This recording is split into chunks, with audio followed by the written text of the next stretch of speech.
Welcome back and welcome new viewers. Well, I was doing a live stream and I was having a terrible time.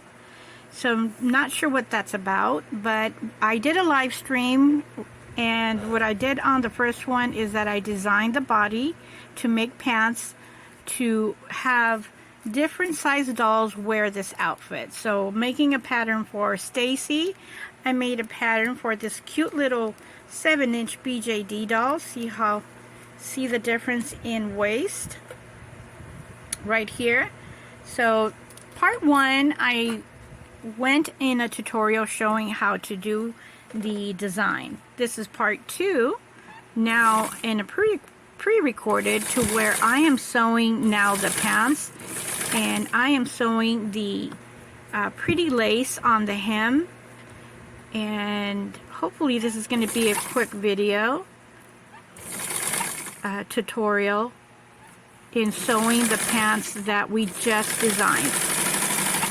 So in part one, after I designed the pattern and cut the fabric, what I did is I wrapped it around the girth of the leg to make sure that we're going to have room. So I just did the lace, and you do it this way. So now, and this is the pant, now what you do is fold it like you see here, and sew on top of it to hold the pants so that it doesn't well, it looks nice, and plus it holds the lace down. So that's one, and I'm going to do the same on the other one, and just sew. And you're going to see how quick and easy it is to be sewing multiple pants, even though that they're different sizes. When you're doing something in a conveyor belt form, it's much quicker. You're not doing a stop and go. So if you have multiple things to do and you're using the same color thread, it's easy just to do one after the other. So I just sewed the lace. I'm not going to need that. And the next thing that I do is that I give myself a little bit of a little fold. It makes it look so much nicer when it's in the casing on the inside. So don't want to take too much, just as much as I'm able, or just as much as you're able if you want to do this. It just ends up being so nice once you have it all done. So there is one, and I'm doing just the smallest bit amount. And I'm going to do the same for this one. And since this is a very small body doll, it's going to be very important to not to take too much. Even though when I cut it, I give myself enough room on the fold. But this is the first time that I designed it, so hopefully it's going to fit her nice. Okay. And this is just the pre-casing. So here it is. And when we put the elastic, it's going to look like this in the inside. And it's going to be much nicer instead of trying to limit all the raw. And you know, I started and I didn't make sure that I had elastic, but that's okay. I have it here. I'm just going to go ahead and get it. Let's see. And of course I did move things around, so give me a sec. I am back. Got myself the elastic. So I'm going to actually sew the elastic on all three pants. This is for Stacy right here, and what I'm doing is I put the elastic here, and let me see if we can get a better view, better angle here. And I'm going to put the elastic and make sure that there is some facing out so that I can hold on to it. So right now I'm just going to start from the bottom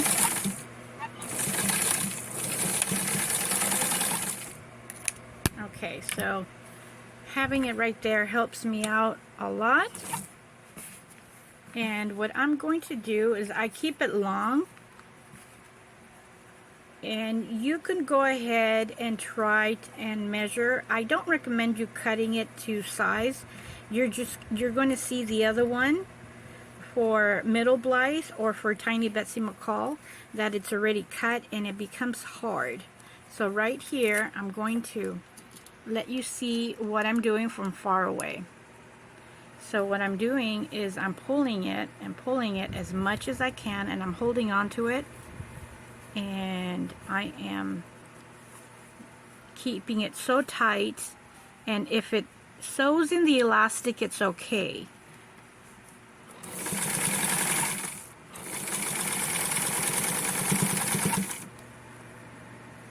And I am adjusting the band, and I am keeping a firm hold on the elastic. And right here, I'm going to sew back and forth to hold it into place.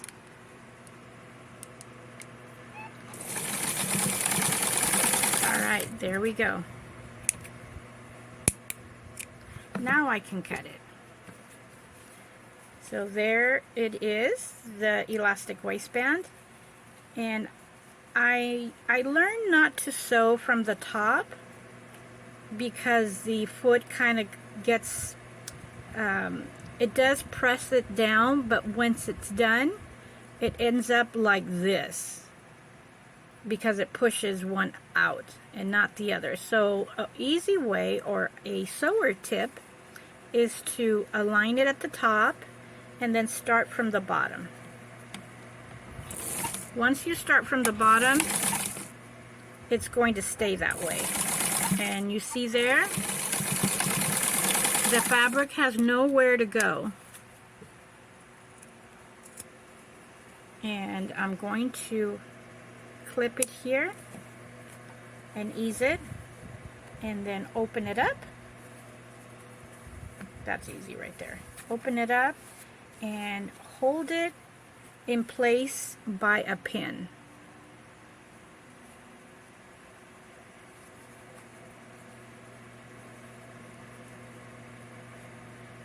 And then sew it across. And then I'm going to do the same for the little pants for the little doll, the little BJD.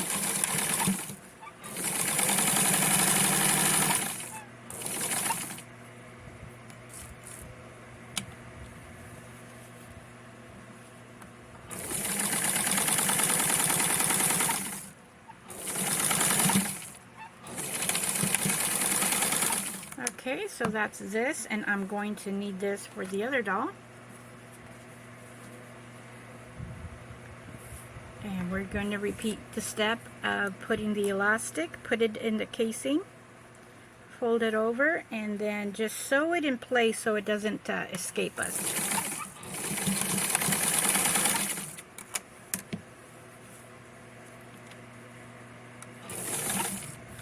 And I'm going to pull this.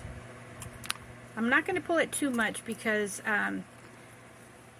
the little doll, she's kind of chunky. So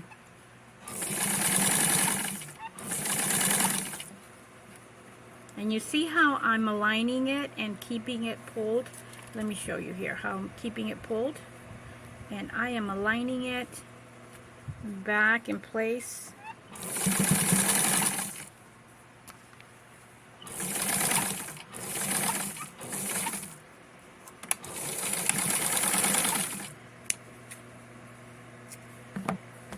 So I have enough here. That is a good width. Let's bring our little doll. And that's good. It's not tight on her at all. So here we are again in this little arena. And if you find that you just have a little bit of inseam, what you do is start a little bit lower.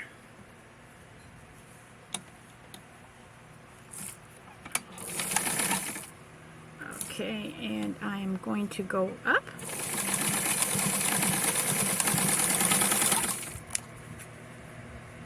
just cut that out and clip it.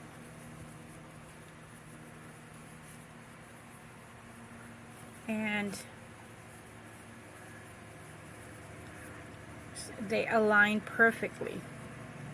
So open this one up and the other. This may, well, we don't have that much room in this little BJD from the crotch to the waist, so I think we're going to be okay.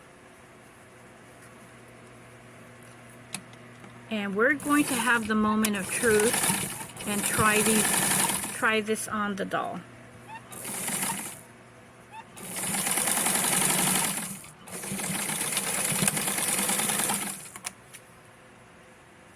Okay, so here we go. Here is the moment of truth. I want to try this on the small doll. Since it's a small doll and we have little room, believe it or not, there's so much more room for error on smaller dolls. So let's see here. Let's see how we did. Don't forget to look at part 1 of this video to design your own pants. And what I do is just outline the doll, and then when you're doing the pants, give yourself some extra room, because this is cotton right here. If it were stretchy, it wouldn't be that much of a problem. Cotton does not stretch, so that is a second tip. Give yourself plenty of room. And look at this. This is my palm of my hand here. This is tiny. So let's try this on her. I am very curious to see how they look. And her feet move, so it's really hard for me to keep her in place here and put these pants on her. And I'm just accustomed to put the doll in my lap, hold her in my lap, and dress her. But right here, I'm keeping her here in this little space allowed in the camera. And let's see here. So that's what I was afraid of, that I was not going to have that much room in the inseam, but I just made. That's her little butt. What happened is that the elastic was folded in. And they may just be, she's gonna have little hip huggers, and that's the way it looks. Oh my god, this is so funny. Look how cute this is, her little belly. Look at her little belly. So she has little hipster pants. That looks so cute. Got me a little chuckle. So yeah. I'm going to adjust the pattern, give her a little bit more of inseam, and here is Middle Blythe. I'm going to take her pants out. We're going to fix the elastic and put the little shirt on her. Look how adorable this is. I wanted to do this so that this outfit could be more of a value to the one buyer. I don't know where this flannel fabric is, so I'm not going to put that this is a one-of-a-kind, but it may end up being, because I use these cute little buttons and I already ran out of those. That is for sure. And the buttons that the hoodie has, oh my goodness, look how cute this is. So now this outfit is going to be able to fit a little 7-inch BJD doll. And I'm going to turn this inside out and see how this looks on Stacy. And on Stacy, I'm going to give her the hoodie so that both dolls are dressed. Just for the recording. So I'm turning this inside out. And this should fit Stacy just fine. And like I mentioned, little dolls, and when you're doing your own pattern, there is more room for error. But you can definitely do your first one like I just did. Do your first one and then readjust the pattern if you wish. I'm just going to put on my notes to make it a little bit right here. I'm going to put it on my notes to give myself more, or to start from here. Actually, I'm going to do it right now. So what I'm going to do is start from here, and this is what you do. See that? Instead of here, I went lower because we need the length, and this is going to be a fold right there. So that's all you do. And where is Stacy? Oh, here she is. So we are going to put her pants on. So this video is packed with a lot of tips and information that's going to make your sewing experience so much nicer and easy, stress-free. If you make a mistake, it's okay. We're using cotton. Start your pattern with a fabric that you don't care about, that it's not expensive. And here are the pants on Stacy. These are her pajama pants. They are perfect on her. So let's take this out. And like I mentioned on part 1 of this video, part 1 is on live, but I'm going to put it on the on this section of the tutorial. So this is super cute on Stacy, and we're going to put the hoodie on her. This is actually for Tiny Betsy McCall. She's an 8-inch doll, and her and Middle Blythe could share, and depending on what it is, like a dress, it could be shared with Skipper too. So look how adorable this is. I'm going to put a snap here, and this right here is going to receive freight check, and this is what it's going to look like. And this is so cute. She has a lot of hair here, but let's see if we can put the hoodie on her. There we go. Ah, she looks so cute. So here it is. So cute, cute little pajama. And there we go. So this is going to be listed at my Ko-fi shop. I can't list this at Mercari because they get upset if I have cancellations, like put listings and then I delete them. So this is almost